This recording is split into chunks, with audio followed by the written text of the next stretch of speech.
Oi. Deu para nós. Pode dar uma boa noite, um bom dia ou uma boa tarde, dependendo do horário que a galera está nos assistindo, né, Isa? Sei.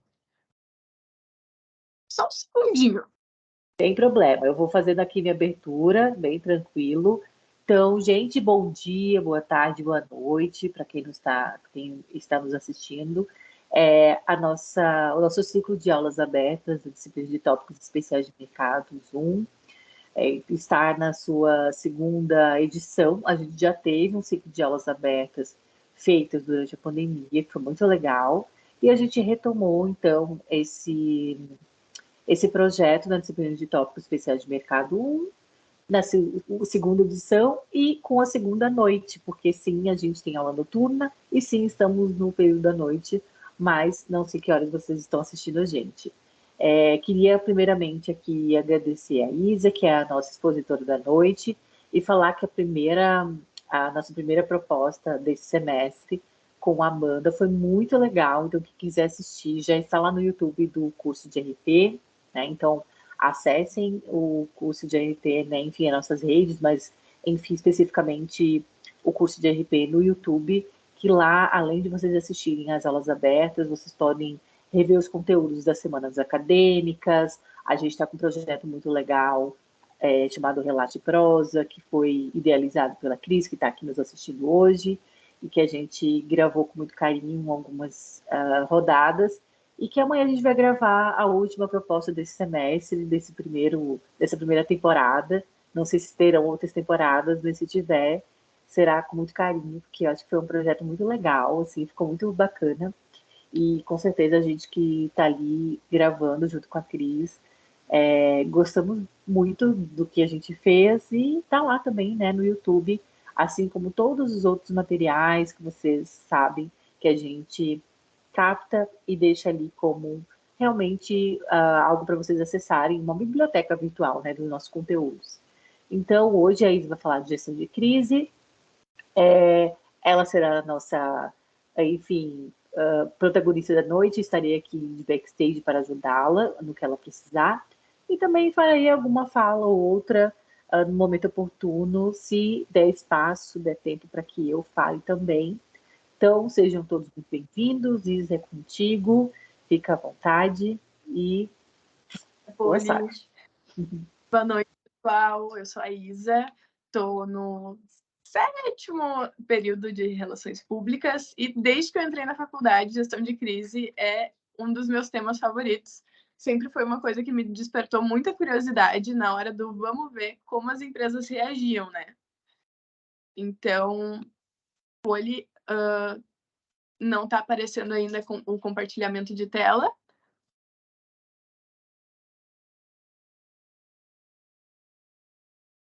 Aí.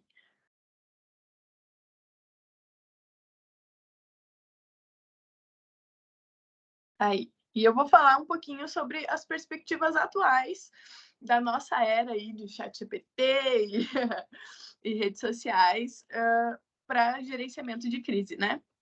Pode passar. Não tem como a gente falar desse assunto sem abordar 3 conceitos iniciais, que são imagem, identidade e reputação, que é o que as crises acabam atingindo. Pode passar, Poli. O que é a imagem da organização? A imagem é aquela primeira impressão que a pessoa tem, que é baseada nas ações, nos comportamentos da empresa, nas comunicações, nos produtos dela. É aquela primeira olhadinha que a pessoa dá. Mais geral, né? Pode passar, Poli. Já a identidade se refere mais à cultura, aos valores, ao propósito da empresa. É o que define o que a empresa é.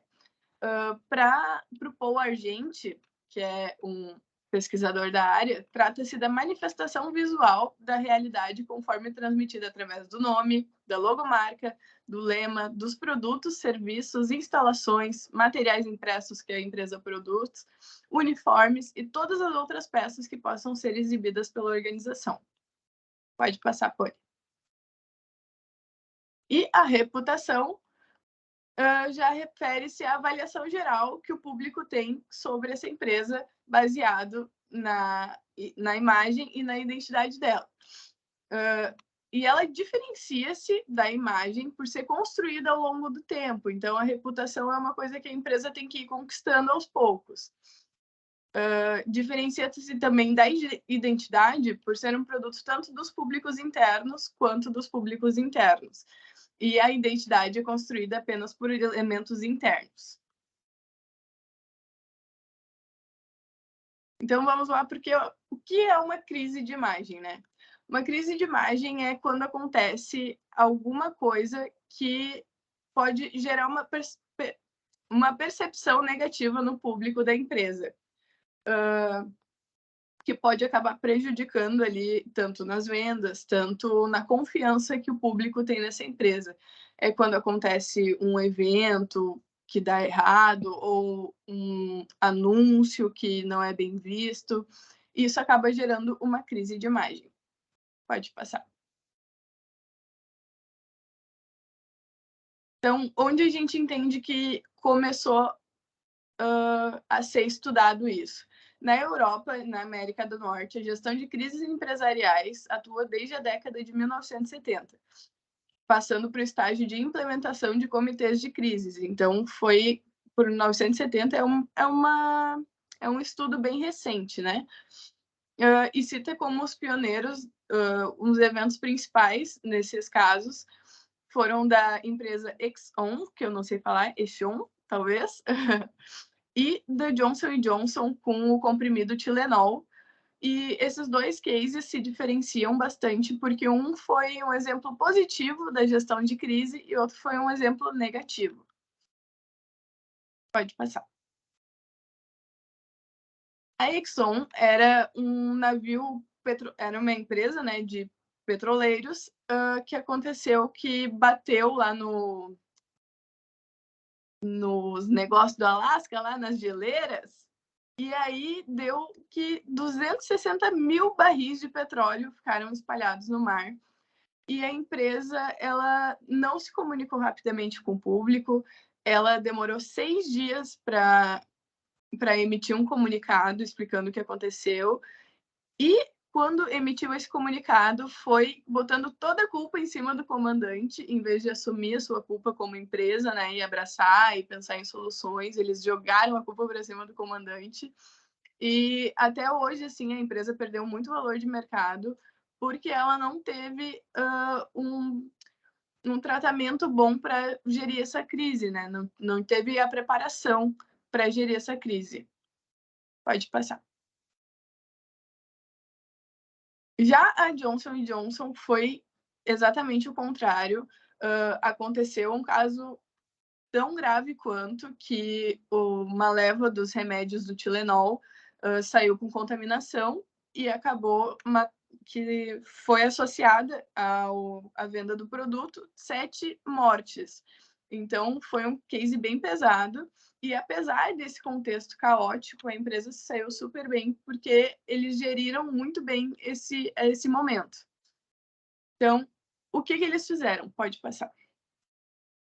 Eles formularam um comitê de crise, isso é bem importante, ter uma galera para ter opiniões, para conseguir construir o que a empresa vai fazer.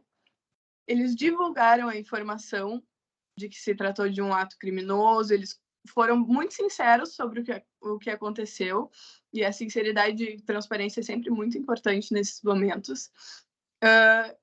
E cooperaram super com a imprensa, assim, sempre deram todas as informações, todos os documentos que a imprensa pedia, eles sempre cooperaram muito. Então, a imprensa acabou aceitando muito bem essas informações e divulgando bem.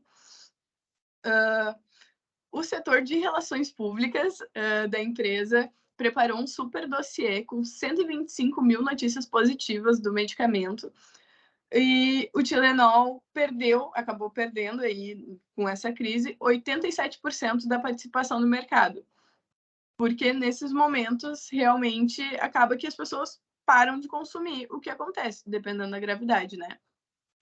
Mas aí a Johnson & Johnson abraçou isso e fez o recolhimento de todos os frascos que tinham no mercado naquele momento.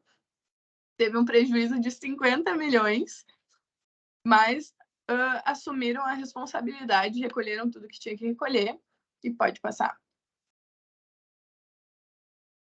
E fizeram um investimento pesado em publicidade, porque não adianta nada tu estar tendo essas atitudes de transparência com o teu público, de sinceridade, se o teu público não fica sabendo. Então, é legal que eles tiveram esse investimento para que todo mundo soubesse que aconteceu, realmente aconteceu, mas que eles estavam por dentro, eles estavam solucionando.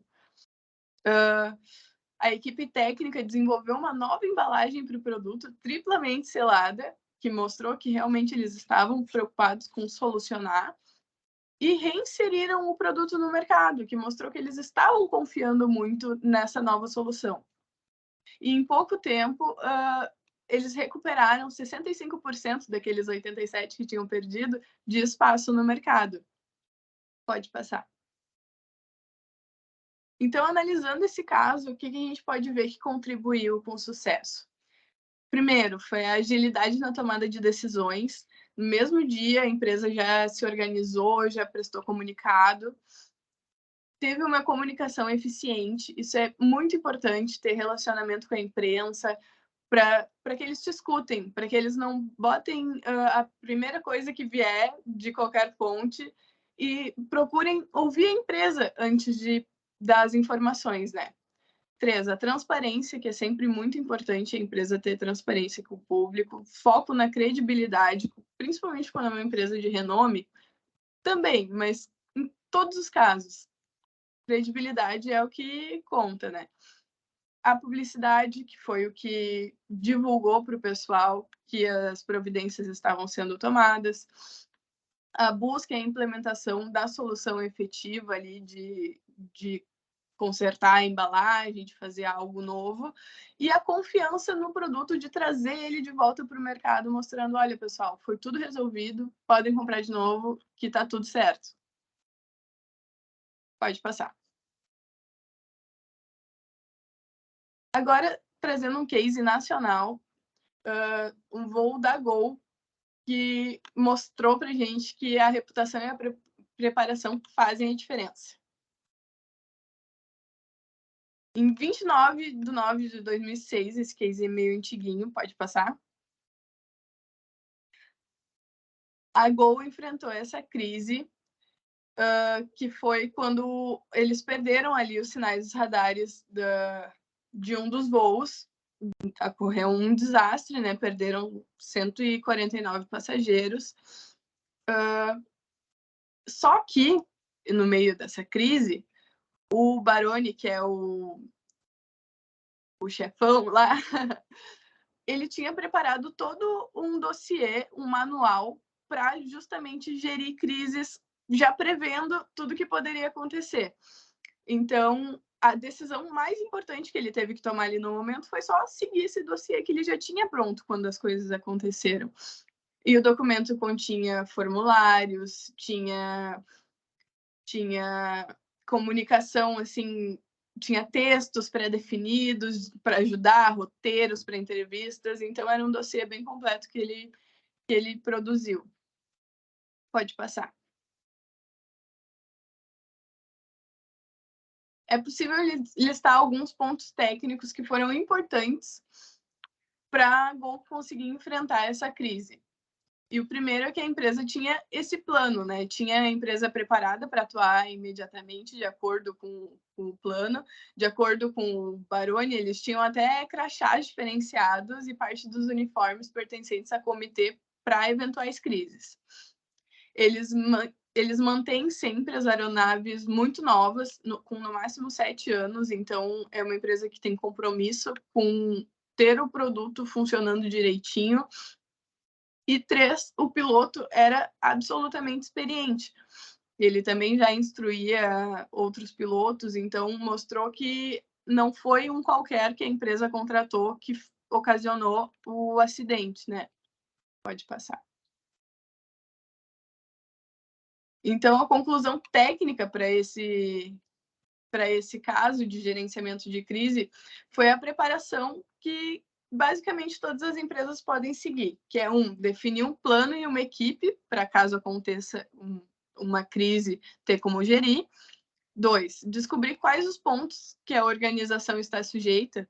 Pode ser desastres ambientais, risco de contaminação, no caso de remédio ou alimento. São várias coisas que a empresa tem que analisar que ela pode estar sujeita de acontecer, né?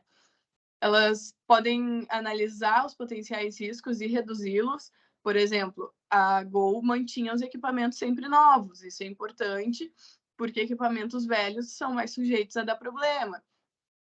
E tem mais taxa de falhas, enfim.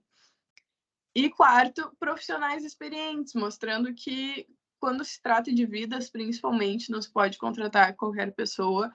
Então, foi importante para a resolução desse caso que o profissional era experiente e era alguém confiável pela empresa, né? Pode passar. Então, agora, as perspectivas um pouco mais atuais, porque eu trouxe até agora cases mais antiguinhos para a gente se inteirar da gestão de crise como era feita até então, mas agora umas perspectivas mais atuais da nossa era. Como gerenciar crises nos tempos de redes sociais? Isso é legal, porque ultimamente muita coisa que a gente vê que é postado, daqui 5 minutos já dá um auê que alguém não gostou, e aí ou é apagado, ou tem que ser postado um pronunciamento. Então, isso tem se tornado muito frequente, muito repetitivo nas redes sociais. Então, o que não pode faltar para gerenciar a crise? Pode passar.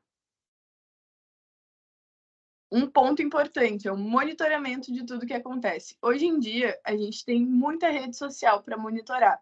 É LinkedIn, é Instagram, Twitter, Facebook, mas a gente também tem muitas ferramentas para monitorar isso. Então, é importante ficar sempre de olho, ver o que está sendo falado da empresa, para evitar e também para consertar crises caso elas aconteçam.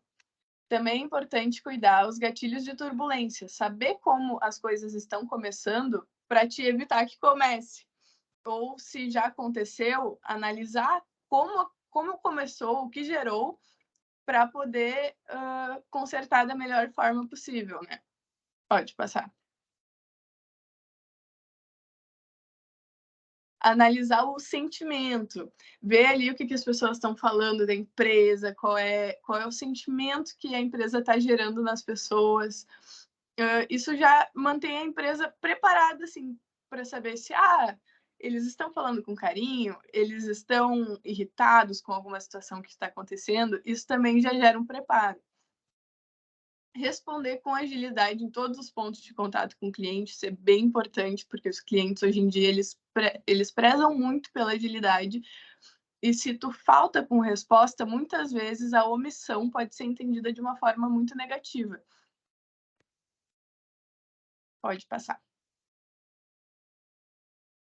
Social media training é muito importante, gerir o time de social media para que ele esteja alinhado com os valores, com a missão da empresa. Eles precisam também ter um treinamento para saber como funcionar no caso de crise, né? E notas de esclarecimento. Num tempo onde as coisas podem ser entendidas de forma tão delicada, é importante já ser estudado previamente os pronunciamentos, como eles podem ser feitos da melhor forma em cada caso, já ter uma lista ali de como fazer. Pode passar. E o mais importante de tudo é que quando tem uma crise, normalmente a empresa pensa que, consegui resolver aqui, contive, está resolvido, já acabou. Mas não, é importante continuar monitorando por uns meses se as pessoas vão voltar a tocar no assunto, se vai ter mais comentários a respeito, porque isso ainda pode voltar a reverberar. Então, é legal continuar monitorando a crise depois que ela acontece. e fazer isso com constância. Um tipo de crise que é bem atual é causada pelos influenciadores, que é uma coisa que começou agora, né? Mas é muito forte também. 94% das empresas brasileiras fazem publicidades com influenciadores. Eles representam uma parcela muito grande nas publicidades hoje em dia. E, de maneira geral, eles podem ser considerados públicos das organizações. Mas, a partir do momento que a empresa contrata ele para fazer uma publicidade, ele deixa de ser um consumidor influente, que seria quando ele vai lá e compra e divulga, para estar ligado à reputação da empresa, porque a empresa contratou ele, então ela precisa estar de acordo com o que ele está produzindo. Pode passar. E um exemplo de crise que aconteceu com o influenciador na prática foi esse post do Júlio Cocielo, que foi considerado racista por muitos. Na época, o youtuber estava na Rússia para assistir a Copa do Mundo, patrocinado pela Embratur. E após esse tweet, o público dele, o público das marcas, começou a cobrar muito o posicionamento das marcas, porque, poxa, tendo tantos influenciadores, como é que eles escolhem para levar para a Rússia ou para fechar uma publicidade alguém que é racista pelo tweet, né? Então, pode passar. O questionamento principal era: será que a posição desse influenciador está alinhada com os princípios da empresa? Será que o que esse influenciador está falando a empresa concorda? Pode ser que concorde, né? Porque ela contratou ele. Mas aí o Submarino, que já era parceiro dele, postou que repudiava veementemente qualquer manifestação racista e tomaria as medidas necessárias. A Coca-Cola, que também era parceira dele, também postou uma nota de esclarecimento que não teriam mais publicidade juntos. E isso deixa mais claro para a gente como evitar essas crises com influenciadores. Através do alinhamento da missão, visão e valores, é importante a empresa buscar compreender se o que o influenciador está trabalhando nos últimos tempos tem a ver com a identidade dela, se tem a ver com a imagem que ela quer passar. Não adianta a empresa ir pelos números de um influenciador que é bom, que às vezes ele não repassa a imagem que a empresa quer passar. Também é legal identificar e analisar as crises anteriores que esse influenciador já pode ter sofrido, o que foram as causas, como ele resolveu. Estudar a história do influenciador, ver de onde ele saiu, ver quais são as motivações dele, porque isso pode ser que mais para frente acaba que não aconteceu agora uma crise, mas se mais para frente acontecer, tu já está protegido ali, porque tu já estudou bem sobre ele, tu já sabe o que antes não aconteceu, mas se vier acontecer na frente, aí já não estava sob o teu controle. O que tu podia assegurar, tu assegurou, que era pesquisando bem a história e dar liberdade às produções e narrativas autênticas do influenciador, porque hoje em dia muita empresa quer... Volta ali, pô. Hoje em dia, muitas empresas querem já dar o conteúdo pronto para o influenciador e às vezes acaba que não funciona. Às vezes acaba que não é um conteúdo que conversa com o público dele. Muitas vezes o influenciador sabe o que vai funcionar melhor, quais são as estratégias melhores. Então, o melhor a fazer é deixar ele ser criativo e criar suas próprias narrativas para publicidade, mas, claro, pedir antes para aprovação, antes de deixar ele postar qualquer publicidade, para evitar quaisquer problemas, né?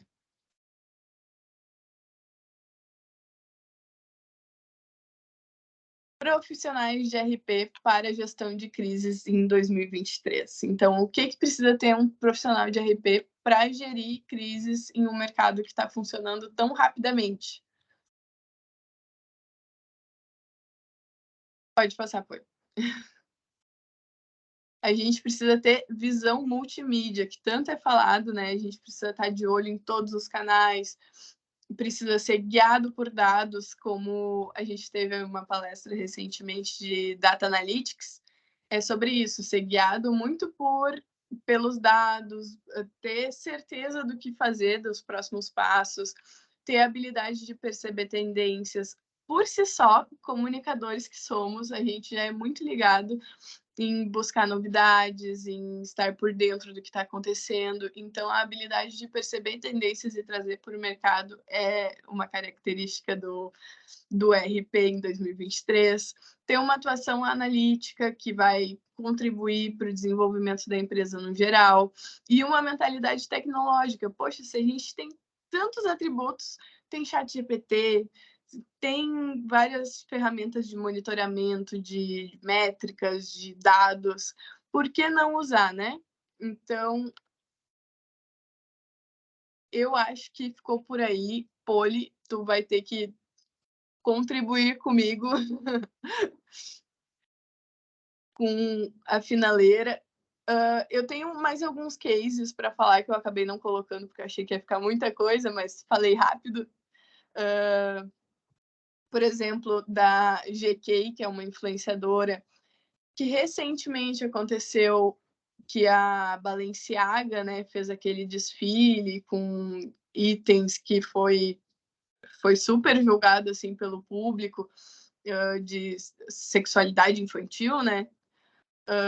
Então a GK, que é uma influenciadora super grande brasileira, continuou utilizando os produtos da Balenciaga. Isso já quase gerou uma crise com o público dela, porque, poxa, se ela continua usando os produtos da marca, quer dizer que ela colabora com isso, que ela contribui com isso. Então, é algo para se cuidar. Deixa eu lembrar de mais alguma coisa agora.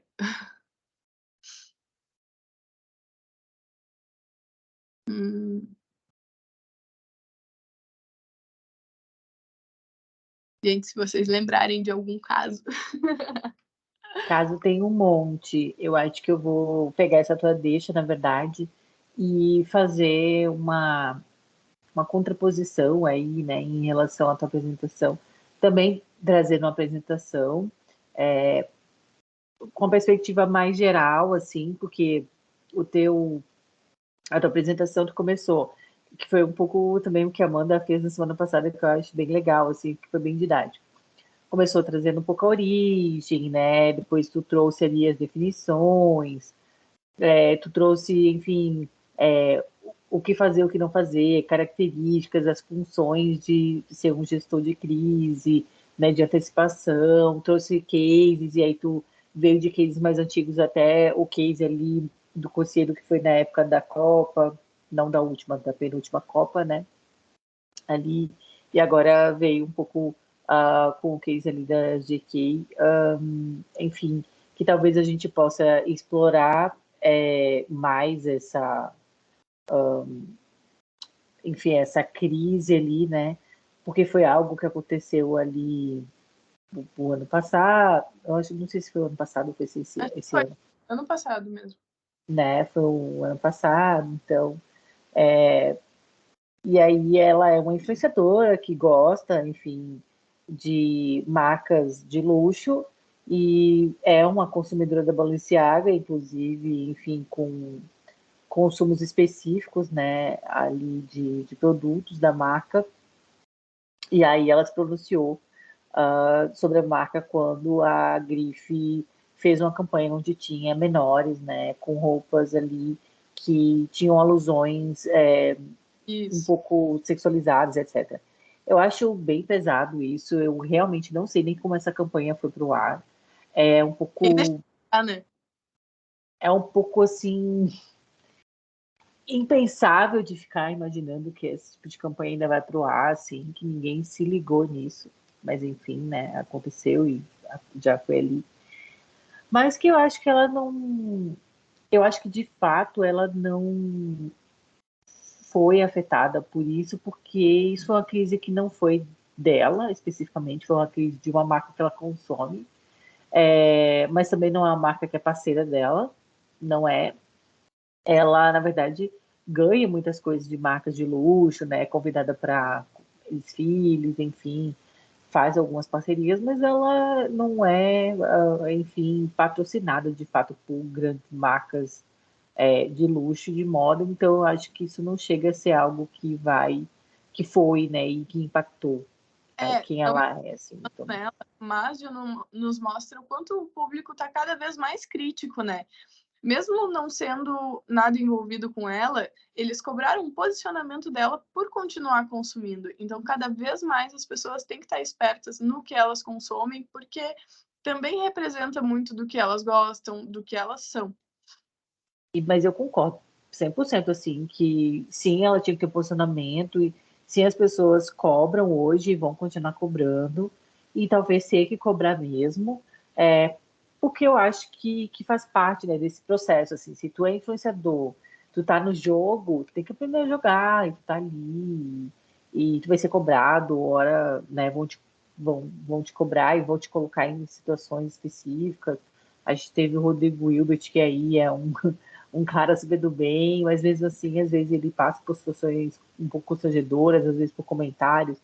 Ele já teve até patrocínios cortados da Tramontina em função, enfim, do que ele falou, que gerou problemáticas em relação a carnear um, um bicho, né, enfim, um animal, num programa dele de culinária, no GNT, e todo mundo se esquece qual é o background dele. Ele é catarinense, sulista, que nasceu, enfim, numa ambiência onde é comum, né, se carnear bicho, se falar daquela forma, como ele falou, do animal, e que não é nada agressivo, mas que para o resto do país isso soou, né, ruim, inclusive para todo um público vegetariano que consome, né, o GNT, que consome o Rodrigo Hilbert, e a gente vê que até pessoas que são, assim, bem imunes são propícias a isso. Não que a GQ não seja imune, mas é que ela é um pouco polêmica, né, tem a farofa, enfim, tem N coisas que ela participa ali que traz um quê, assim, né, que vai ali trazer uma pimentinha na sua fala e na sua representação enquanto influencer ali, mas ok, né? Ela tá ali no jogo para se jogar mesmo. Eu vou passar aqui a minha apresentação, minha humilde apresentação, como uma forma de contribuição para esse momento e essa noite aí que a gente tem o nosso segundo momento de debate de aulas abertas sobre assuntos contemporâneos de RP, né, de comunicação, e nada mais contemporâneo do que falar de gestão de crise, e aí eu trago também essa questão desse impacto nas marcas, que é algo que eu vou fazer a ligação em todo momento, que também foi um pouco que a Isa fez, trazendo os cases e mostrando como as empresas funcionaram e como isso impacta, né, na marca. A minha apresentação, foi baseado basicamente em... Não está passando minha apresentação. Ô, momento. Já passou demais. Ah, tá. É isso aí. É baseado em perspectivas mais pontuais, assim, de fluxo mesmo, né? Da gestão de crise. Então, aqui eu começo com uma fala, né?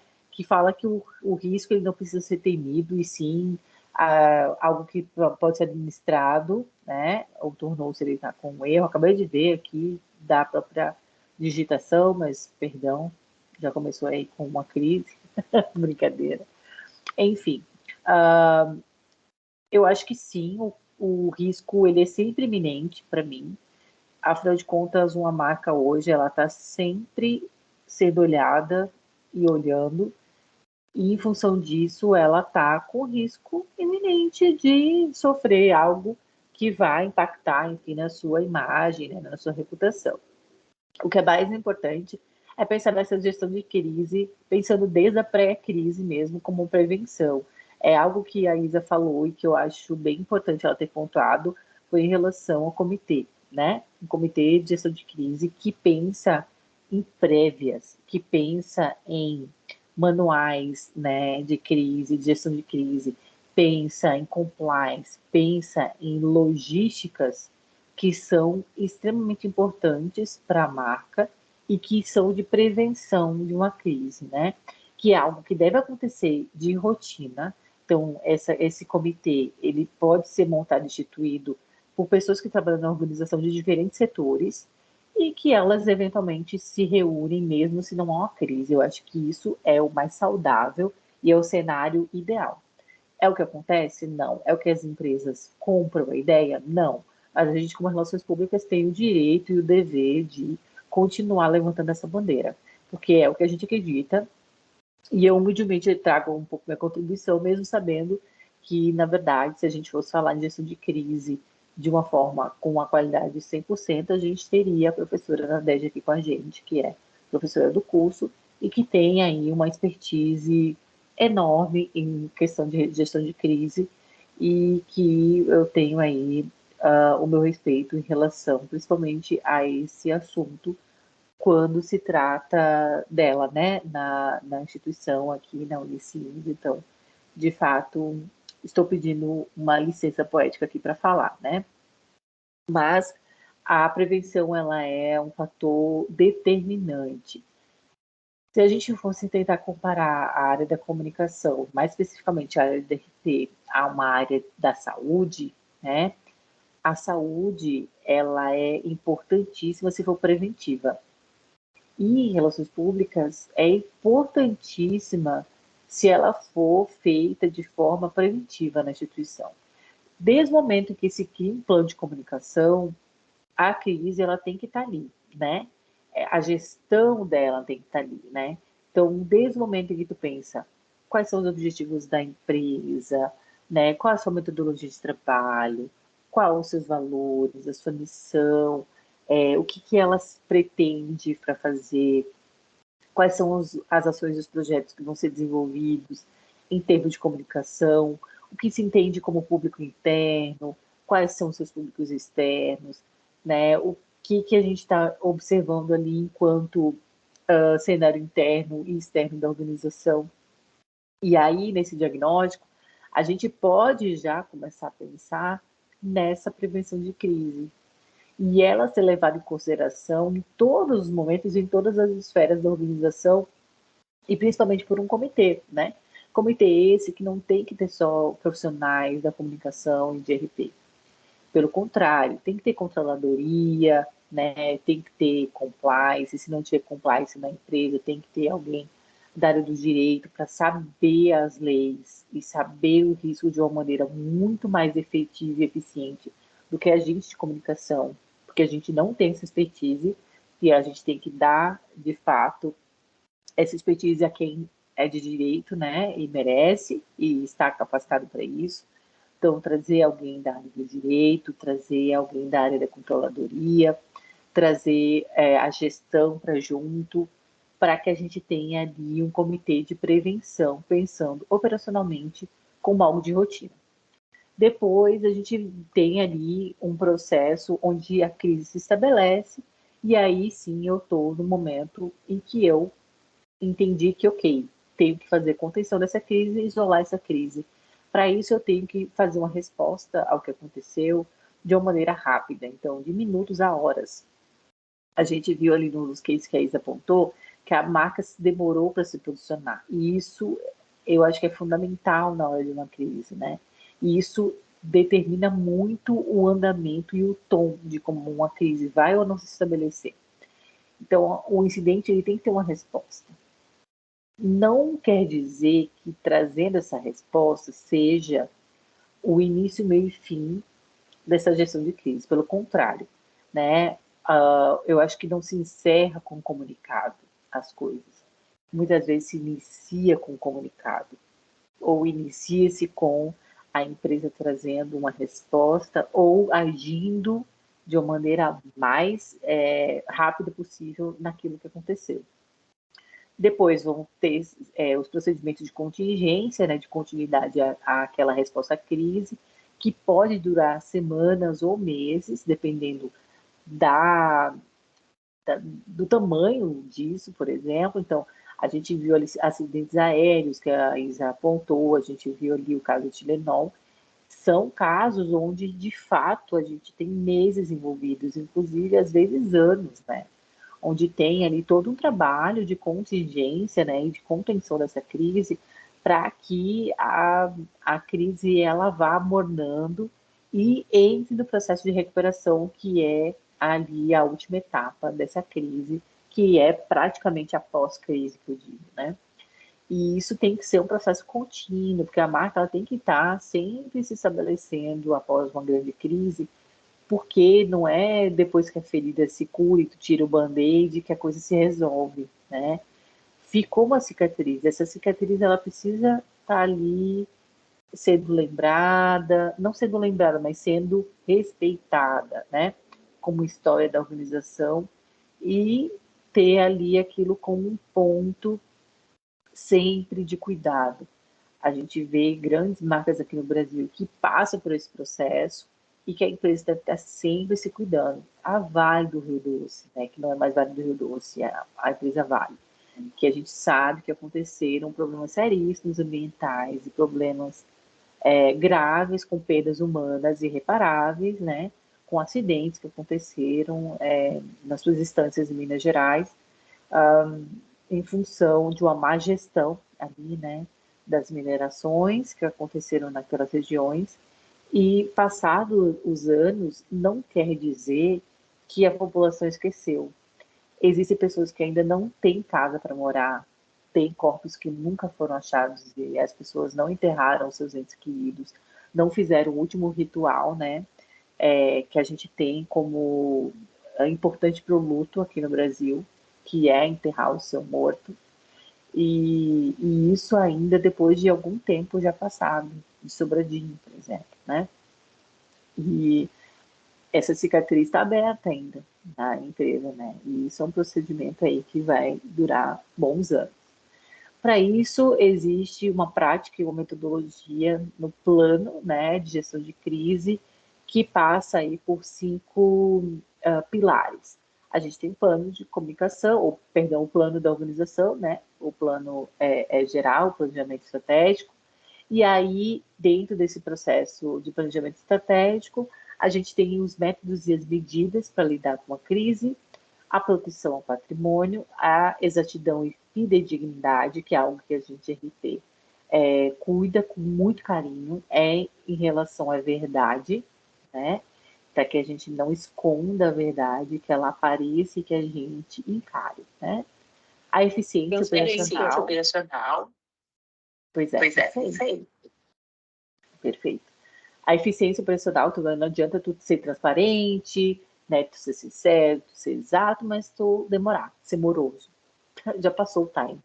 Ainda mais um time hoje de redes sociais, que foi o que a Isa apontou aí na segunda parte da apresentação dela, onde as coisas são muito mais rápidas, então não adianta tu atuar com um time que já passou.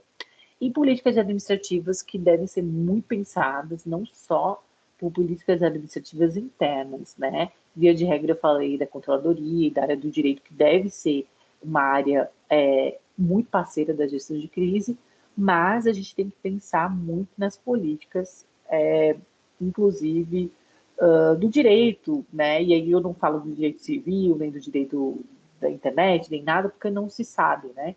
Tudo depende da área da empresa. Mas as políticas como um todo, né? As leis e os regimentos brasileiros devem ser levados em consideração. E dependendo da ambiência da instituição, leis que às vezes são até externas, né? Ao nosso país aí.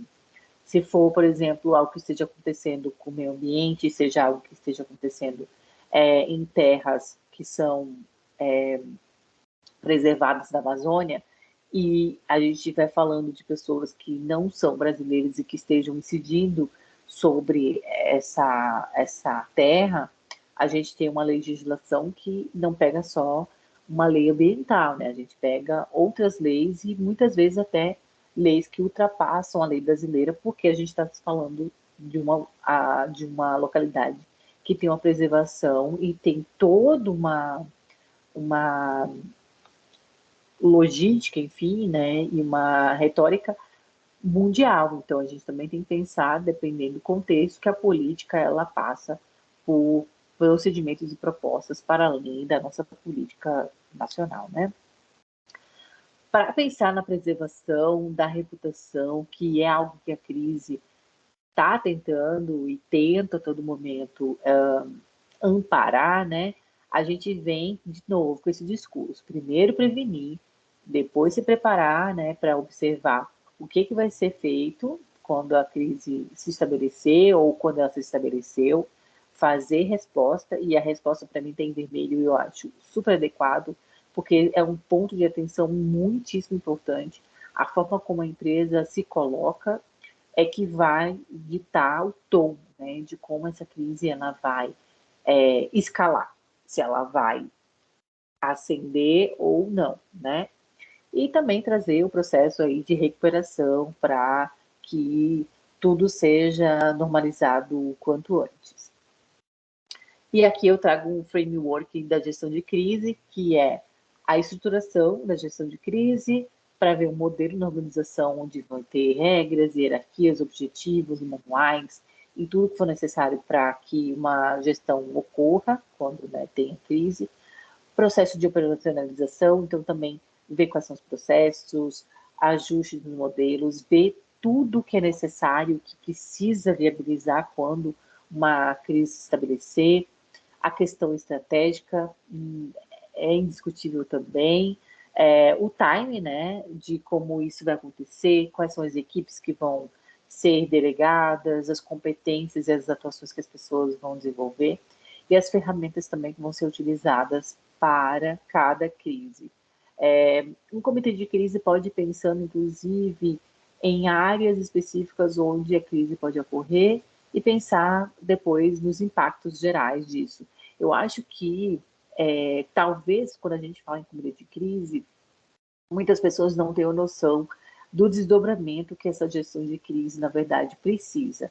Quando a gente pensa num framework, eu trouxe aqui um framework muito reduzido, né? As 5 pilares, as 5 ideias aqui de estruturação desse framework, mas, na verdade, aqui o processo de estrutura, operacionalização, ferramentas, estratégias, etc., tudo que está aqui envolvido, na verdade, isso traz uns desdobramentos que gerariam muitas outras bolinhas e quadradinhos, digamos assim, né? Desde o processo de estrutura para entender, para poder viabilizar os manuais, para ter a formação, né, das regras e hierarquias, os objetivos gerais, porque também quando tem uma crise, a gente não pode perder nunca o foco de entender qual é a meta e o objetivo de poder fazer aquela gestão de crise alinhado a todo o planejamento estratégico da organização e a toda a questão da comunicação da organização também, né?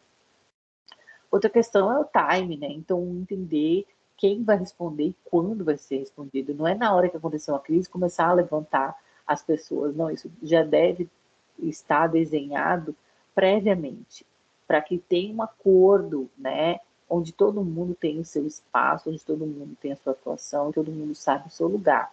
Não é no momento de crise a gente correr feito umas baratas tontas e tentar resolver as coisas de maneira não organizada, porque isso reflete no público e fica muito feio, né? E acaba, assim, sendo um mal-estar, inclusive. Então, eu tinha um pouco essas minhas colocações aqui, né? A minha conclusão é de que a questão da gestão de crise, ela é uma área pungente, né? Pungente, digamos assim, em relações públicas, é uma área em desenvolvimento e crescimento contínuo.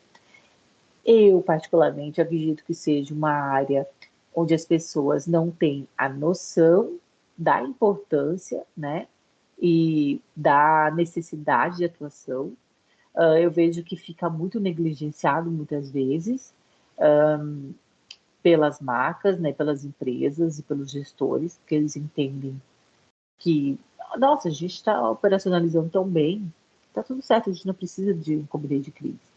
Não, eu acho que a gente não precisa disso agora, e vai deixando para depois, e aí a coisa vai escalando, e quando vê, acontece uma crise, e as pessoas ficam completamente tontas e parecendo, assim, uma empresa completamente amadora, e aí depois que passa umas lapadas, que a empresa parece que vai dar conta, sabe? Essa é um pouco a impressão que eu tenho de aprendizado, assim, de observação. E a curva de aprendizado de uma gestão de crise ela é muito lenta, ela é bem o contrário do que a gente tem hoje. A gente hoje tem tudo muito rápido, né? E os tensionamentos são muito rápidos, mas eu acho que a curva de aprendizado de uma crise ela é lenta, porque a gente tem muitos processos, porque são muitos públicos envolvidos, porque são muitas vozes para serem ouvidas e para falar também, né? E é muita delicadeza, principalmente quando a gente tem pessoas humanas envolvidas. Quando a crise ela é gerada dentro de uma marca, mas a gente não tem indivíduos, né, pessoas humanas envolvidas naquela crise, tudo fica mais fácil, tudo fica mais tranquilo. Ah, foi uma questão estrutural. Ah, aconteceu um problema, mas é algo técnico. Ok. Mas se eu estou falando em algo que põe em risco pessoas, que fala de pessoas, que atingiu indivíduos, que matou pessoas, que fala de públicos específicos, como por exemplo crianças ali, né? Que era o caso da Balenciaga. Ou quando a gente tem custo humano envolvido, ou natureza, é muito problemático e deve ser mesmo problemático, né? Então, tudo que vai interferir no indivíduo, no ser humano, é muito delicado e a empresa tem que entender que não é só uma resposta que vai dar conta. A gente teve um caso muito bem conhecido no Brasil inteiro, algum tempo atrás, intitulado Leite Compensado, né, que gerou uma operação chamada Leite Compensado, onde identificou-se a adulteração no leite, né, aqui no estado do Rio Grande do Sul, e em outros locais também, se não me engano, em Minas Gerais também teve alguns casos, enfim.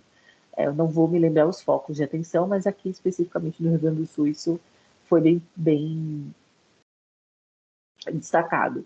E eu não me recordo se foi só aqui. Eu tenho a impressão que ele transbordou em outras cooperativas. Mas, né, retomando o caso, o movimento ali que aconteceu na época foi de percepção que estavam sendo adulterados leites, né, após as cooperativas e antes do invase, né, da embalagem ali, e esses leites estavam sendo levados para as gôndolas para as pessoas consumirem esse leite. E observou-se que, na maior parte dessa crise, não foi falado especificamente nas cooperativas. Por quê? Porque as cooperativas, primeiro de tudo, foi identificado que elas não tinham culpa, e o segundo ponto que eu acho essencial também nessa percepção é entender que as marcas que estavam envolvidas, a maior parte delas tinham um ótimo relacionamento com a imprensa e eram idôneas perante a comunidade, né? E que tinham um trabalho de muitos anos, com muita qualidade e com muita entrega, de fato,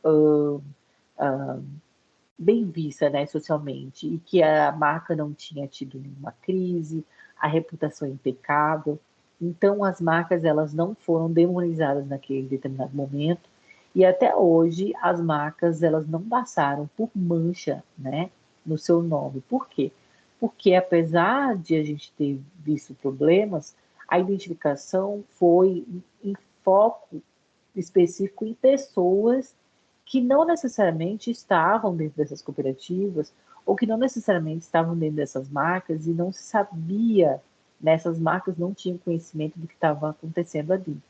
O que eu acho muito louvável perceber que isso não fez com que as marcas perdessem, né, a sua reputação. Assim. Se isso acontecesse em outra instância, em uma marca que não tivesse uma boa reputação, com certeza o público não ia querer saber, nem a opinião pública, se a marca tinha ou não ciência do que estava acontecendo e tivesse culpa, ela teria o seu nome envolvido na lama, com certeza. Né? O que não foi o caso, o que é muito louvável perceber que as marcas tinham uma reputação impecável e tinham a sua imagem muito bem quista pela opinião pública, né, e pela imprensa. Isso faz muita diferença. Por isso que um comitê de crise se faz importante quando a empresa está bem. E não quando acontece um problema. Oi, não sei como estamos de tempo, mas se puder já puxar o gancho para o case do meu TCC, que é um case de crise de imagem, né? Se tu puder abrir pra gente o link que eu te mandei no WhatsApp. Vai falando, eu vou abrindo aqui. Pra galera que não sabe, eu trabalho na Super Legal Brinquedos e, como social media, tô sempre de olho nas redes sociais do nosso arqui-inimigo, a Rap Brinquedos, que é, na verdade, a única concorrente direta da Super, né, no Brasil. E me gerou grande confusão esse case, que eu acompanhei tudo na época, tipo, desde o momento que foi postado que eu pensei, vai dar problema, até o momento que o problema começou a reverberar, até o momento que houveram soluções. Não foi bem resolvido, mas foi a solução que teve. Então, esse foi um vídeo que gerou uma polêmica, que foi um quadro Deixa Brincar, que a R-Rap postava nos rios deles, onde eles chamaram o Luke Vidal, que é um ativista gay, para falar sobre brincadeiras de criança. Eu vou deixar a Poli dar o play aí para vocês entenderem melhor o que é o vídeo.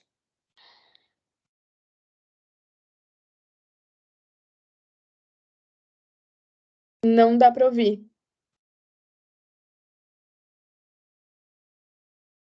Perdão, gente, tá de fone.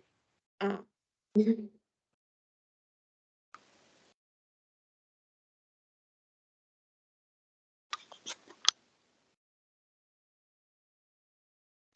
Com certeza, só um pouquinho.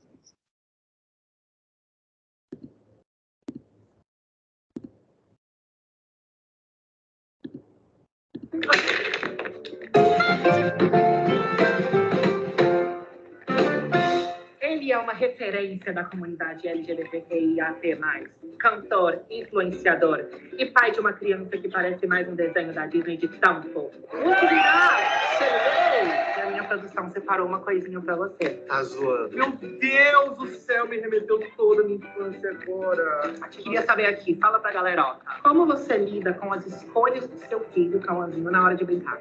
Os pais, eles precisam entender que a gente não tem que escolher o que o nosso filho quer brincar ou não. Acho que a criança ela tem que ser livre para poder escolher a sua brincadeira. Eu acho que a brincadeira não tem que ter gênero. A brincadeira ela precisa agregar na vida da criança. Qual a sua brincadeira favorita com o Cauãzinho? Eu acho que quando uma criança ela chama você para brincar, é você se incluir no mundo dela. Ele que te chama? Ele que me chama. Ele chama eu, Rafa. Vai, Lu, vai, Rafa, vamos brincar. Ele chama. E eu acho isso maravilhoso, sabe? É muito importante mesmo. Quando uma criança ela te inclui na sua brincadeira, ela tá te incluindo no mundo dela. E é muito importante você tirar um tempo da sua vida para ter esse tempo com teu filho. Ok, muito obrigado. Obrigado. Por terem vindo, eu gostei muito. Beijo, gente. Espero que vocês tenham gostado. Esse foi o Luke Vidal.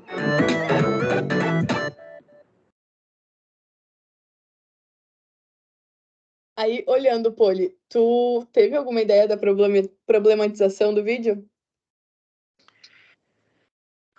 Falando sinceramente, tentando buscar essa temática, porque na verdade eu conheço ele, né, um influencer. Eu acho que todo mundo tá o microfone, que eu acho que tá dando isso, obrigada, tá voltando, né? De fato, eu fiquei tentando procurar, porque eu conheço ele e o esposo dele, né, como influencer, e conheço o filhinho deles também. Eu acho que eu conheci eles no TikTok há um tempo, eles são influencers. Não vejo qual o problema em ter pais, né, da comunidade LGBTQIA+, para falar. Não vejo problema o personagem ali também, o apresentador, que também super lúdico, mas ali numa perspectiva que talvez não seja 100% aceitável por todos os pais e todos os públicos. E aí juntar essa dupla talvez tenha sido problema, o que para mim eu não vejo nenhum problema. Também não vejo nenhum problema a pergunta que foi feita e a resposta como foi dada. Então eu fiz questão de não ler um pouco o que tinha ali no Twitter para não me influenciar nisso. Eu imaginei que a gente ia debater um pouquinho, mas eu queria te ouvir, porque para mim Não ficou claro. A problematização pode estar nesses dois personagens, por ser quem eles são e a representatividade que eles trazem, só pelo fato deles serem quem são. Mas se foi isso, ai, muito preguiça, sabe? Mas enfim. Eu também não identificaria o problema se eu já não trabalhasse com isso. E é super legal, trabalhando ali um tempo, a gente já identificou que tem um público super conservador. Então, às vezes, aquelas lançador, assim, de arminha, já dá problema. Então, é um público delicado de se lidar. E a partir do momento que eles tocam em um assunto tão delicado quanto a questão do gênero, que ele cita ali que brincadeira, brinquedo, não tem que ter gênero, ele tocou numa ferida, num público brasileiro extremamente revoltado. Preguiça desse povo. Acrescentando ao fato de que o apresentador estava vestido de menina. Isso gerou uma comoção nas redes sociais, gerou uma hashtag boicote rap, que ficou semanas no Trend Topics do Twitter, por um vídeo de 15 segundos. E o que mais me chama a atenção é porque, lendo a missão, visão e valores no site da ReHap, ela se diz uma empresa que apoia a diversidade. Não é, eles não foram contra o que eles prometem. Mas eu entendo, tá? Apesar de ter preguiça que eu falei, mas assim, o público pai, digamos assim, né? É um público ainda muito delicado no país, né? A gente tem aí crianças cujos pais são o Luke, né? Que era o entrevistado ali, que tem o seu parceiro como também um segundo pai da criança que eles adotaram. E a gente tem pais extremamente conservadores e que vivem e coabitam na mesma escola e no mesmo parquinho. E aí esse é o problema, porque há uma grande incomodação, né, desses pais conservadores quanto a uma realidade que eles preferem cegar os olhos, sabe, parece. Ai, mas não preguiça. Mas enfim, pode continuar. Mas enfim, o que me chamou a atenção foi que a ReHap, como uma empresa gigantesca, que tem mais de 200 unidades, que tem uma equipe gigantesca, são mais de 3.000 funcionários, não soube lidar com o caso. Qual foi o posicionamento deles? Não houve um posicionamento. O que eles fizeram? Eles apagaram o vídeo. Um dia depois, já tinha milhões de visualizações. Eles apagaram o vídeo e sumiram das redes sociais por 14 dias. Eu acho que já sabe perfeitamente uma coisa que eu vou falar agora, que é não se posicionar também é um posicionamento, é uma escolha. No momento em que tu se abstém de falar sobre o caso, de problematizar o caso e sumir por 14 dias, foi tua escolha. Foi tua escolha e tu vai ter que assumir o BO depois. Porque foi o problema teu, tu pegar, apagar um vídeo que tem um monte de visualização, é até infantil, agora o público da ReHap, né? Mas é até infantil tu apagar uma publicação de um dia para o outro, sabendo que se tu apagar uma publicação que foi feita em minutos, já era para ti, não adianta. Tu apagou porque tu acha que adiantou alguma coisa, né? Não adianta nada. E sumir também é um funcionamento. Né? Uma postura adequada? Não sei quem vai me dizer mas... Não, e foi um caso que aconteceu ano passado, um público extremamente inflamado, ano de eleição. Então já estava essa coisa nas redes sociais.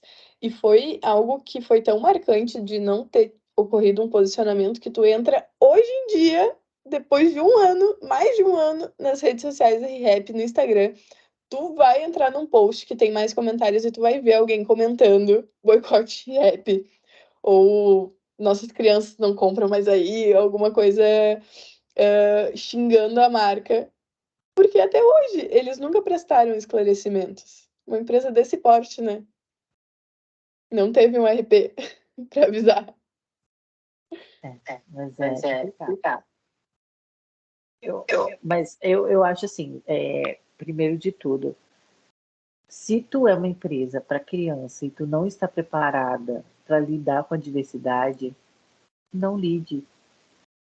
Não lide. Se você não sabe, não faça. Não pega um apresentador e coloque, né, uma pessoa vestida ali, praticamente como Paquita. Praticamente, me lembrou, sabe, uma Paquita lá do tempo de antigamente. Mas me lembrou um pouco essa lógica, assim, né, essa estética. Tu colocar um cara vestido de Barbiezinha, praticamente, assim, né? Com a roupa rosa, com aquela maquiagem, etc. Para um público infantil, do qual quem é moderador e mediador, na verdade, daqueles conteúdos é um adulto, e tu não sabe se esse adulto está preparado para isso, porque a criança, de fato, ela não tem maldade e ela não faz a percepção e a leitura que a gente fez agora. Ela vê duas pessoas ali conversando sobre o lúdico de brincar. E que sim, para uma criança, brinquedo não tem gênero. Né? Mas eu passo muito isso. Né? Sou mãe, recém-mãe agora de um menino, que eu saio com ele com roupas que eu ouço direto. Ai, que menina linda! Eu fico, ai, que preguiça. Por quê? Porque meu filho não usa azul, porque meu filho não usa roupa de super-herói, porque meu filho não usa marcações socioculturais masculinas. Ele é um bebê, tem 10 meses. Para que eu vou encher ele de um monte de coisas que depois ele vai acabar já trazendo para dentro da minha casa, mesmo sem eu querer? Que é um monte de personagem, e Hulk, e Homem-Aranha, não sei o quê, que tipo, ai, eu fico pensando, cara, vai ter todo esse momento dessas coisas que eu vou ter que lidar, porque ele vai ser impactado por isso. E não adianta, eu vou ter que ser impactada por isso também, mas eu também não quero agora, ele é um bebê. Ele tem que vestir roupas confortáveis, roupas que sejam boas para um bebê. Eu entro nas sessões de roupa, né, online, e eu não vejo lá menino, menina. Inclusive nas sessões, na maior parte das sessões das lojas que eu compro, tem assim, bebê. Não tem bebê menino e bebê menina. Bebê, ponto. Inclusive, às vezes eu entro em sessões de bebê menina, porque tem roupas extremamente alegres e que eu acho que tudo bem usar. Por que eu vou me limitar ao fato de ter uma etiqueta lá dizendo que aquilo ali é para menino ou menina, sendo que ele é um bebê de 10 meses?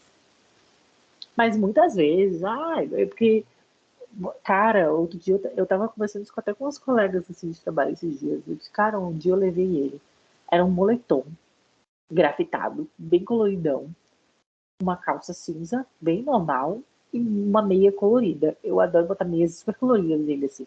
Umas meia neon, às vezes. E neon de todas as cores. Tem azul, tem vermelho, tem laranja, tem rosa, tem amarelo. Às vezes ele usa uma meia de cada cor, porque ele perde muita meia, daí eu e a gente já perdeu isso aí, tipo, bota uma meia de cada cor nele e era isso aí. E ele tava vestido assim, com uma meia laranja, eu acho, neon, essa roupa, isso. E um bonezinho na cabeça de sol, assim, que tava sol. Eu acho que eu ouvi umas 10 vezes, ai, que menina linda. E eu, tá, beleza. E eu ouvi ainda pior, que é assim, ai, é uma menina, mas eu fiquei com tanta dúvida porque eu não vi o brinquinho. Daí eu pensei, outra problematização e marcação sociocultural muito forte. E que eu vejo muitas mães hoje em dia não usando mais. Elas não querem furar a orelha das crianças delas, e era isso, e deu. E é um direito que elas têm. Eu sou uma traumatizada com isso, que eu tenho um furo extremamente torto, que fizeram um bebê, e aí tem um que é quase grudado no meu rosto e o outro que é lá pra trás. O bebê se mexe muitas vezes. O bebê se mexe? Caos. Então, assim, e aí, como as empresas não estão preparadas para isso, não se posicione. Não posicione. Simples assim, não se posicione, cara. Faça igual a Henry depois. Desapareça, sabe? Se finge de morto. Acabou. É isso. Mas eu acho que quando houve uma preparação para fazer, porque tu viu, ele teve toda uma produção, tinha provavelmente bastante gente envolvida. Quando teve essa galera para produzir, não é possível que não teve uma galera para pensar nas consequências e pensar, poxa, como é que vamos se posicionar diante disso? Porque teria mil formas de eles justificarem e não saírem como errados ainda. Mas aí eu vou te dizer duas coisas, né? São coisas bem diferentes de pensamento, assim, da minha perspectiva com isso. Primeiro, é que a maior parte das empresas erram porque a gente tem um padrão de gente branca, cis, e muitas vezes homem, né? De uma idade, uma faixa etária bem específica, né? Num recorte bem específico, que está à frente das empresas e que aí erra feio nas decisões, né? Ou se não é um homem branco, cis, é uma mulher branca que também está no topo ali, né? Da nossa hierarquia social, que a gente sabe, e eu como pessoa branca estou aqui falando isso sem lugar de fala, mas estou tentando ao máximo ser delicada nessa minha colocação, porque eu sei que eu não tenho nenhuma percepção e nunca estive na pele para saber o que se passam as pessoas que estão, né, abaixo dessa questão hierárquica social que se é colocada há muitos anos, né, desde a época da escravidão, mas que a gente tem ali homens e mulheres brancos que nunca passaram nenhuma problemática. Vou botar um monte de criança vestido com um monte de roupa sodomista, como é que eu posso dizer? Eu não quero dizer sadomasoquista, mas era exatamente isso que a Balenciaga trazia. E era isso, a gente vai botar porque isso vai ser muito hype. Vai hypar demais, vai ficar super legal, super bombado. Né? E aí tu olha para o passado dessas pessoas e tu tem que ver qual é o background delas, que é uma coisa que tu falou bastante, que é muito correto, assim, isso. É entender qual é o posicionamento dessas pessoas. Então tu vê que são pessoas que, na época que eram crianças, criança não era criança, criança não era criança, na época que elas eram crianças. Não existia o conceito de criança, não existia respeito à criança. Depois, quando elas criaram os seus próprios filhos, foram filhos extremamente traumatizados, porque se colocavam a responsabilização em criança no que adulto deveria pensar, e na lógica do que o adulto deveria conduzir, e não a criança. Né? E a criança era apontada o dedo para que ela pudesse falar num lugar onde o adulto deveria ser responsável. E agora elas estão ali gerindo marcas. Então, bora botar um monte de criança sadomasoquista que tá tudo top. Aí a gente pega, por outro lado, de repente, a infelicidade que aconteceu na ReHap, um outro extremo. Pessoas que não estão mais com o olhar polarizado. Que são, talvez, pessoas mais jovens, com a cabeça mais aberta, pensando que aquilo ali já está super bem resolvido. E que os pais de 2022, o caso aconteceu ano passado, os pais de 2022 já são pais bem resolvidos, o que não é a realidade. Porque os pais de 2022 nem sempre são pais de uma geração onde as coisas estão bem estabelecidas. A gente não pode esquecer que pais hoje em dia têm 50, 60 anos, como tem 20 anos. E os filhos têm a mesma idade. Só que aí tu tem um buraco. E principalmente um dos públicos mais fortes de brinquedo são. Peraí, que tu tá mutada, pelo amor de Deus. Fala aí. E também um ponto muito importante, que um dos principais públicos dos brinquedos, quase igual ali com os pais, são os avós. Então, isso pega muito, é outra geração, é outra comunicação. E aí são eles que são consumidores da marca, né? Não são as crianças. E aí a gente tem um outro público, né, completamente diferente, que está fazendo esses programetes, né, que são programas curtos, então são programetes. Esses programetes ali, que pensam, bom, isso aqui tá dado, isso aqui tá resolvido, esse cara é influência. A maior parte das pessoas que assistiram provavelmente nem conhecem ele enquanto influencer, nem sabem que tipo de conteúdo ele aborda, né, com a sua família e que tipo de mensagem eles querem passar. E aí só vai por água abaixo, mas eu acho que também é muita questão de falta de responsabilidade da marca de perceber. Vai ser feito programas? Como é que vai ser feito esses programas? Que tipo de roteiro? Quem são as pessoas que são envolvidas? Qual o nosso público? Tu conhece o público? Tu conhece o teu público? Para saber se o teu público está preparado para aquilo ali? Né? Assim, e eu vou te dizer, eu sendo uma recém-mãe, frequentadora de parquinhos e daqui a pouco frequentadora de escolinhas, que é uma treta, só vai, entendeu? Porque eu frequento parquinhos e eu penso, cara, de novo, eu botando meu lugar de privilégio, aí sabendo que sou privilegiada por ser uma mulher branca, né? Por estar aí numa esfera social aí bem privilegiada, que eu tenho que ficar bem no meu cantinho, sabendo dele, mas me colocando nesse lugar e sabendo dele, tô eu no parquinho, onde está lá, mamãe, papai, as criancinhas, e eu vejo e fico horrorizada com o que eu assisto. Horrorizada. Com o tipo de preconceito, com o tipo de olhar, né? Com o tipo de olhar quando tem uma criança com algo que seja diferente e destacável, seja porque a criança é autista e ela está hoje em dia identificada como tal, para que inclusive aquela família tenha um pouco mais de respeito social, e é o que não acontece muitas vezes. Deve ser extremamente difícil para essas famílias. Tu tá o tempo inteiro lutando contra todo mundo, cara. Todo mundo. Aí tu olha o outro lado, uma mãe que não quer que o filho brinque com uma outra criança que não se parece com aquele seu filho. Ou mães que ficam comparando, sabe? Tipo, às vezes eu fico pensando, cara, será que eu volto aqui algum dia de novo?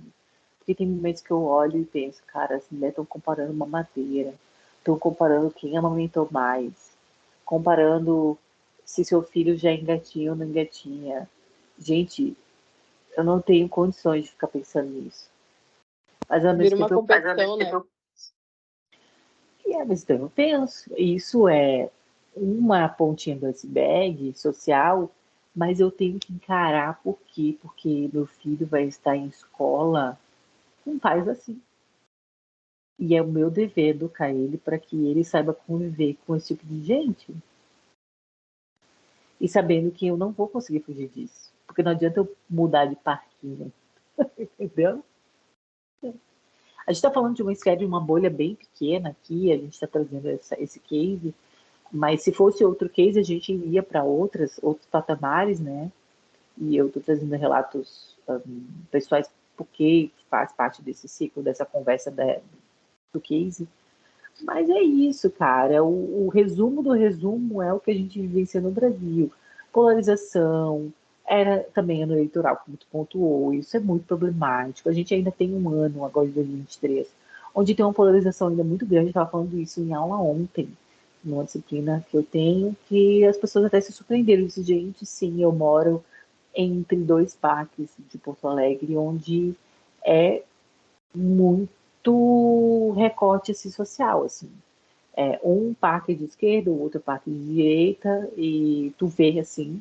E o parque onde é de direita, até hoje, outubro, eu vejo manifestação das pessoas se lamuriando pelo governo e preocupadas com o governo. E eu pensando, gente, gente, mas ok, né? A gente tem que deixar a liberdade de expressão, as pessoas também têm o direito de falar. Ok, é isso aí. Não adianta lutar contra isso. A gente vai ver pessoas diferentes. O que a gente, como RP, tem que fazer muitas vezes é entender a diversidade de opiniões. E aí, quando eu falo de diversidade, eu não estou falando da diversidade da RP. Eu estou falando da diversidade do fogo no parquinho meu de ver pais que não querem as crianças com diferente, de pais que se comparam, porque são pais, mas é uma lente de aumento social do que a gente vê em tudo. Vai no supermercado, tu tem treta. Tu vai no shopping, tem treta, né? Tu vai, sei lá, num show, tem treta.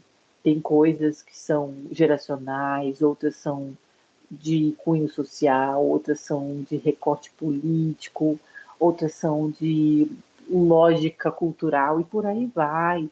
E eu nem estou falando muito da questão de gênero nem de raça também, né? No Brasil a gente tem.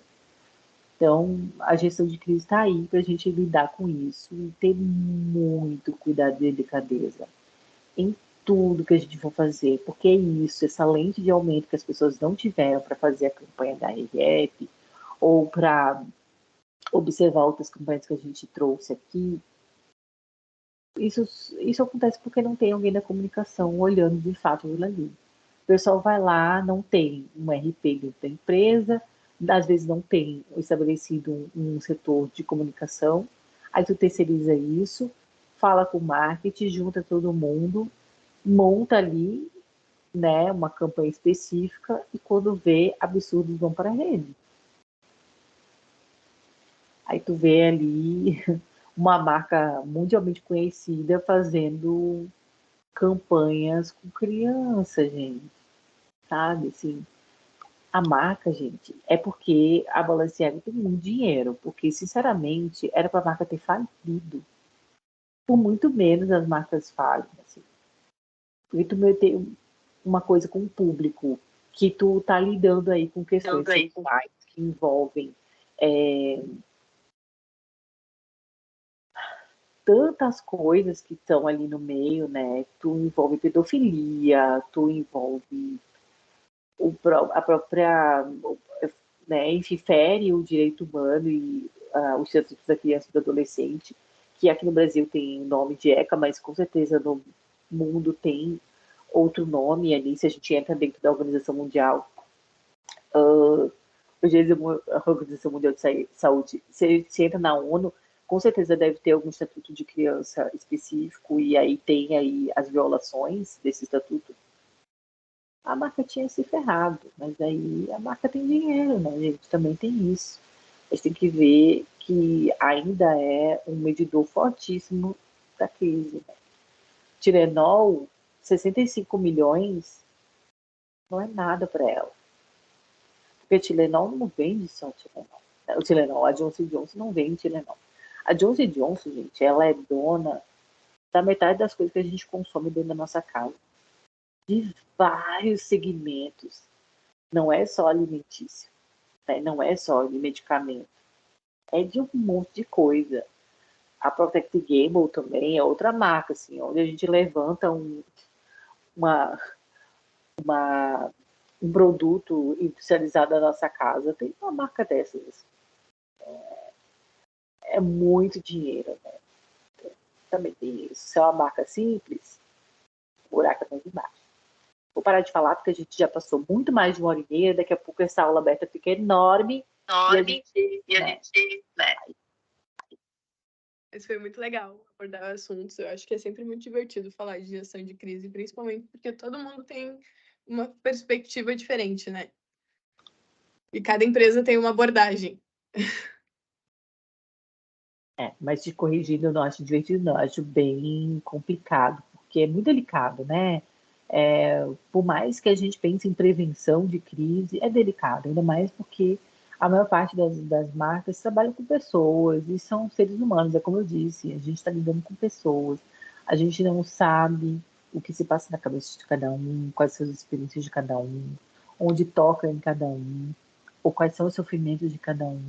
E aí se torna muito delicado, às vezes a gente pensando que é uma brincadeira, mas a gente não sabe o que se passa. Ontem mesmo, né, na aula que eu estava, que a gente estava problematizando algumas coisas que eu acabei de comentar, né, que veio em conta dessa aula, uma aluna comentou um caso que eu achei assim, até que eu disse, nossa, é verdade. Ela comentou um caso de um meme. Sabe aquele meme que tem uma ligação onde uma pessoa está conhecendo o bebê de alguém conhecido dela E aí aparece a imagem do bebê, e é um bebê muito esquisitinho, assim, bem enrugadinho, assim, parecendo um velhinho. Vocês nunca viram? Aí fica uma pessoa assim, ó, no celular, e fica assim, olha, Isa, o bebê da Polly nasceu, por exemplo, tá? Vem aqui ver, Isa. E daí, quando tu vê, é um bebê que não é esteticamente um bebê, né? Enfim, que a gente está acostumado, que a gente tem aí como narrativa. E aí gera uma brincadeira, muitas risarias e tal. E a mãe desse bebê se pronunciou. E assim, é um relato chocante, sabe? De como aquilo ali afetou a vida dela e afetou a vida do filhinho dela, assim. E as pessoas não sabem, né? Onde elas estão tocando. E aí eu pensei, poxa, que difícil, né? Nem tinha pensado nisso, ó. Falou isso aí de cabeça, assim, essa questão. E aí eu fiquei pensando, pois é, muitas pessoas que viraram meme já, inclusive, ganharam causas na justiça por uso indevido de imagem, porque na verdade isso é direito autoral, né, gente? Não deveria. A gente não deveria usar os memes como a gente usa hoje. E várias pessoas, e tem gente que até diz, e problematiza, nossa, que horror, a pessoa entrou na justiça porque ela virou meme. Gente, a gente não sabe o que acontece na cabeça dessas pessoas, né? E como isso afeta a vida delas. E como isso é difícil. Então, a gente não pode brincar com tudo, assim. A gestão de crise fala sobre isso também. Mas eu acho que vamos encerrar por aqui, né? Já são mais de 9 horas, passamos um tempo bem grande aí nessa aula aberta. A aula aberta ela tem um cunho de ser uma aula mais leve, uma aula de mais ou menos 1 hora, no máximo 1 hora e meia, para realmente também não ficar muito compridão. E a gente já, acho que já estourou todas as nossas possibilidades com nossos colegas de aula aqui, a nossa monitora presente, e agradecendo também a todo mundo que vai nos assistir no YouTube depois do curso, sabendo que a gente vai colocar em breve nessa aula aberta, e já chamando vocês para a semana que vem. E espero que semana que vem a aula também seja aberta, porque é um direito do aluno. O aluno ele vai indicar se a aula vai ser aberta ou não, para que a gente possa trazer aí essa aula para que todos possam assistir. E também, muitas vezes, o aluno pode trazer convidados ou não, trazendo cases é o que mais faz com que a gente tenha debates, como a gente teve até agora. E convido, então, vocês para assistirem às próximas aulas abertas, conforme os colegas forem autorizando as suas aulas a serem abertas para que vocês possam assistir. Isa, eu passo a palavra para ti, para que tu possa fazer o teu encerramento, e agradeço também aos colegas que estão com a gente no ao vivo, né? É isso, só agradecer a atenção de todos, foi muito legal participar dessa aula. Beijo, boa noite. Obrigada, gente. Obrigada, Bom gente. dia, boa tarde. Boa noite. Tchau. Isa, que foi maravilhosa. Eu real Parabéns, gostei muito. Isa. Obrigada. Foi demais. Beijo, boa noite, gurias. Boa noite, Boa fica noite. bem. Eu saí de gravar, gente. Tchau, boa noite. Tchau, Poli, boa noite. Tchau.